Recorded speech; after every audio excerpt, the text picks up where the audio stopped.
Meenakshi Faculty of Yoga Science and Therapy, BSc and MSc Yoga. Apply now.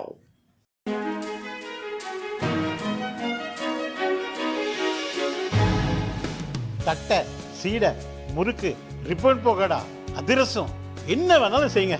ஒரே ஒரு 5 litre இதய மந்த்ரா கடல் எண்ணெய் பேக் ஒரு மாசம் முழுசுக்கும் அத்தனை சமையல முடிச்சு விடலாம். இதய மந்த்ரா.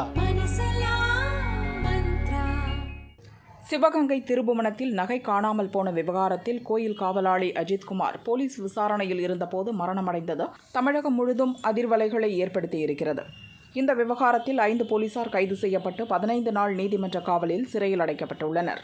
இருப்பினும் விஷயம் பூதாகரமானதால் வழக்கின் விசாரணையை சிபிஐக்கு மாற்றி முதல்வர் ஸ்டாலின் உத்தரவிட்டுள்ளார். அஜித்குமாரை சாதாரண உடையில் வந்த தனிப்படை போலீசார் அழைத்துச் சென்று விசாரணை என்ற பெயரில் அடித்து துன்புறுத்திய வீடியோ வெளியாகி பரபரப்பை ஏற்படுத்தியது. தனிப்படை போலீசார் 2 நாட்களாக அஜித்குமாரை பல்வேறு இடங்களில் வைத்து தாக்கியதாகவும் தனிப்படையினருக்கு இந்த அதிகாரத்தை யார் கொடுத்தது என்றும் மதுரை ஹைகோர்ட் கேள்வி எழுப்பியிருந்தது. இந்நிலையில் தமிழகம் முழுதும் காவல்துறையில் உள்ள அங்கீகரிக்கப்படாத தனிப்படைகளை கலைக்க டிஜிபி சங்கர் ஜிவால் உத்தரவிட்டுள்ளார். மாவட்டங்களில் எஸ்பி, டிஎஸ்பி வசம் தனிப்படைகள் இருப்பது வழக்கம். அவர்கள் பல்வேறு வகையில் விசாரணை நடத்தி குற்றவாளிகளை கண்டுபிடித்து கைது செய்வர்.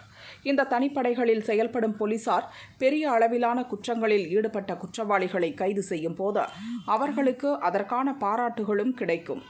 இதனால் ஒரு காலத்தில் தனிப்படைகளில் சேர போலீசார் பலர் ஆர்வம் காட்டினர். ஆனால் சாத்தான்குளம் சம்பவத்திற்கு பிறகு பலர் தயக்கம் காட்டத் தொடங்கினர்.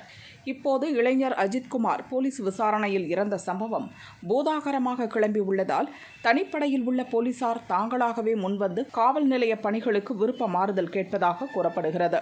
இந்த சூழலில்தான் எஸ்பி, டிஎஸ்பிக்கள், இன்ஸ்பெக்டர்கள் கீழ் செயல்படும் அங்கீகரிக்கப்படாத சிறப்பு படைகளை கலைக்க டிஜிபி சங்கர் ஜிவால் உத்தரவிட்டிருக்கிறார்.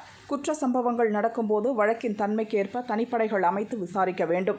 தனிப்படைகளை வைத்துக்கொண்டு விசாரணை நடத்தக்கூடாது என ஐஜிக்கள் மூலம் வாய்மொழி உத்தரவாக இந்த அறிவிப்பு கொடுத்திருப்பதாகவும் தெரிகிறது.